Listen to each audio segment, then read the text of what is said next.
Sarvodaya public school शिक्षा का नया सवेरा। सर्वोदय पब्लिक स्कूल में हम शिक्षा को एक नई दिशा देते हैं। आधुनिक सुविधाओं और अनुभवी शिक्षकों के साथ हमारा लक्ष्य है बच्चों को एक ऐसा मंच देना जहां वो अपनी क्षमताओं को पहचाने और निखारें। चाहे शिक्षा हो, खेलकूद या सांस्कृतिक गतिविधियां, हर क्षेत्र में उत्कृष्टता हमारा वादा है। यहाँ हर छात्र के सपनों को उड़ान मिलती है और नैतिक मूल्यों के साथ उनका समग्र विकास सुनिश्चित किया जाता है।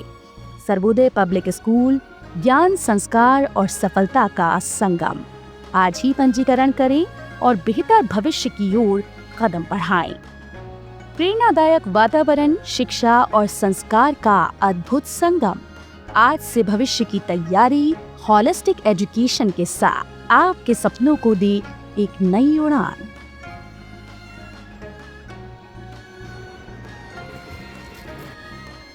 हेल्थ कॉर्नर विश्वास का दूसरा नाम। 1986 से सिधारी रामलीला मैदान पर उच्च कोटि की एलोपैथिक दवाओं का एकमात्र भरोसेमंद ठिकाना। उचित दाम, कुशल व्यवहार और तेज सेवा। अब घर बैठे पाएं दवाएं सिर्फ एक कॉल पर।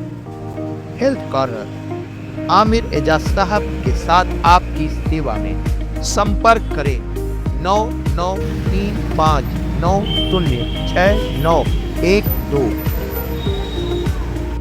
आजमगढ़ के देवगांव इलाके में 70 लाख की लूट की सूचना ने हड़कंप मचा दिया, लेकिन डीआईजी और एसएसपी की जांच में मामला कुछ और ही निकला। शिव शक्ति इंटरप्राइजेज के मालिक ने एक छोटी कहानी गढ़कर पुलिस को गुमराह करने की कोशिश की।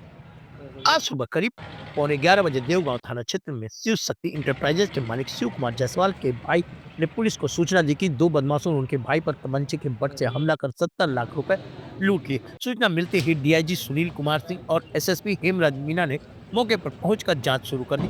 जांच में पता चला कि शिव कुमार पर बैंकों से लिए गए 1,05,00,000 का लोन का दबाव था। उन्होंने 70 लाख रुपए जमा करने की समय सीमा पूरी न कर पाने पर लूट की झूठी सूचना दी। सीसीटीवी फुटेज खराब होने का दावा भी फर्जी निकला।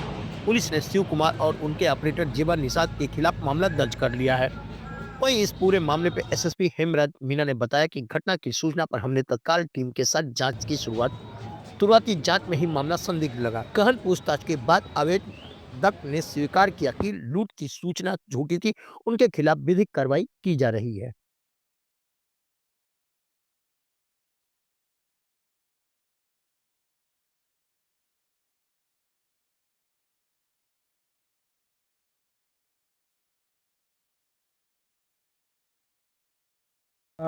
देवगांव में आज सुबह करीब 10:30 बजे के आसपास में एक शिव कुमार जायसवाल नाम से कोल्ड ड्रिंक की एक होलसेल की दुकान करने वाले व्यापारी है। इनके द्वारा ये सूचना दिया गया था कि दो व्यक्ति उनकी दुकान पे आए और उनके पास में 70 लाख रुपया था, जो तमंचे की बट से उनके सिर पे मारा उन्होंने, और उनसे 2 बैग हैं वो पैसे रखे हुए थे, उसको लेके वो चले गए हैं। इसी पर तत्काल थाना प्रभारी और सभी अधिकारियों के द्वारा घटनास्थल का निरीक्षण किया गया और वहाँ पे लगे सीसीटीवी और आसपास की जो दुकानों के सीसीटीवी वो चेक किए गए और उनसे डिटेल में जो पूछताछ की गई तो घटना संदिग्ध प्रतीत हो रही थी और जो पैसे का जो सोर्स था वो सही तरीके से बता नहीं पा रहे थे। इसी पे हम लोगों ने विस्तृत पूछताछ की गई। आदरणीय डीआईजी महोदय के द्वारा भी वहाँ पे उनसे पूछताछ की गई और जो ये देखा गया कि उन्होंने अपना सीसीटीवी बंद किया हुआ था और दुकान पे उस समय 2 ही लोग थे, एक वो और एक उनके कंप्यूटर ऑपरेटर। इन दोनों से जब अलग-अलग पूछताछ की गई तो कुछ चीज़ें संदिग्ध प्रतीत हुई और फिर बाद में जब पूरा हमने जांच पड़ताल किया गया तो ये जानकारी प्राप्त हुई कि उन्होंने 2 बैंक हैं, एक एक्स्ट्रा कैप के नाम से एक फाइनेंसिंग बैंक है और दूसरा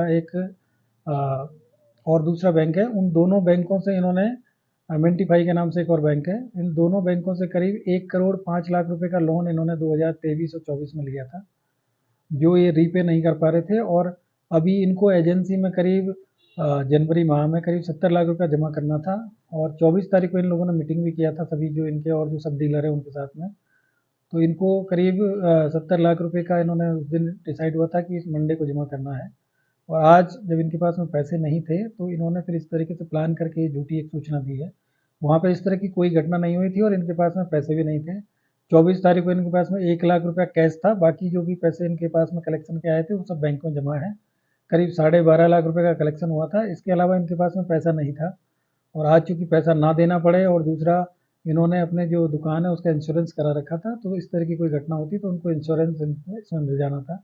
इसी को लेकर इन्होंने प्लान करके और 24 तारीख को प्लान किया, पहले अपना सीसीटीवी बंद किया और आज इस तरह की जो झूठी सूचना इन्होंने पुलिस को दी, जिस पे हम लोगों ने पूरी पूछताछ की गई और पूछताछ के बाद में ये सब चीज़ें सामने आई कि इनके पास में पैसा था नहीं और जो पुरानी इनकी देनदारियाँ हैं वो भी इनके पास में कई कई लोगों का कर्जा था और बाकी जो बैंक है इनका करीब 1 करोड़ 5 लाख रुपए बकाया है और ये जो एजेंसी के नाम पे जो पैसा इनको देना था वो भी ये कलेक्ट नहीं कर पाए थे अपने डीलर से। तो उसी तरीके से उन्होंने प्लान बना के और आज ये सूचना दिया और फिर उसके बाद में पुलिस को बताया गया और अपने ऊपर थोड़ा इन्होंने खुद ही मार के और चोट भी पहुँचाया गया और फिर उसके बाद में अपने आप को हॉस्पिटल में ले जाके और फिर इन्होंने तब सूचना दिया था।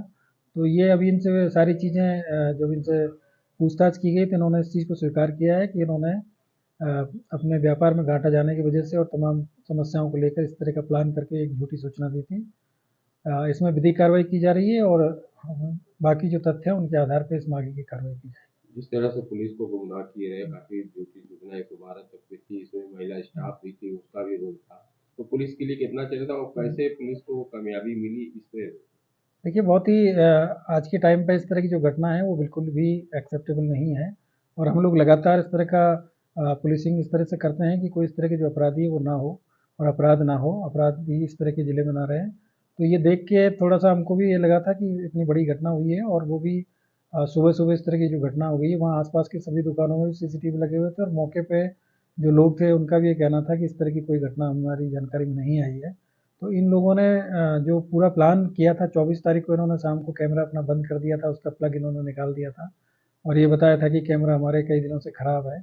उसको भी जब चेक किया गया तो जानकारी मिली थी कि इनके द्वारा ही उसको बंद किया गया था और बाकी इनके जो आम शोहरत है वैसे ठीक थी, लेकिन जो व्यापार में इनको काफ़ी दिनों से घाटा चल रहा था, तो उसी की पूर्ति करने के चक्कर में इन्होंने इस तरह की चीज़ें प्लान करी है। इस तरह की चीज़ें बिल्कुल नहीं होनी चाहिए। पूर्व में भी इस तरह की कई घटनाएँ हुई हैं, उन लोगों के खिलाफ भी कार्रवाई हुई है और इससे न केवल हम लोगों का काम बढ़ता है बल्कि एक तरीके से प्रदेश की कानून व्यवस्था है उस पर भी प्रश्न चिन्ह उठता है, तो ऐसे लोगों के खिलाफ सख्त सख्त इसमें कार्रवाई हम लोग करेंगे।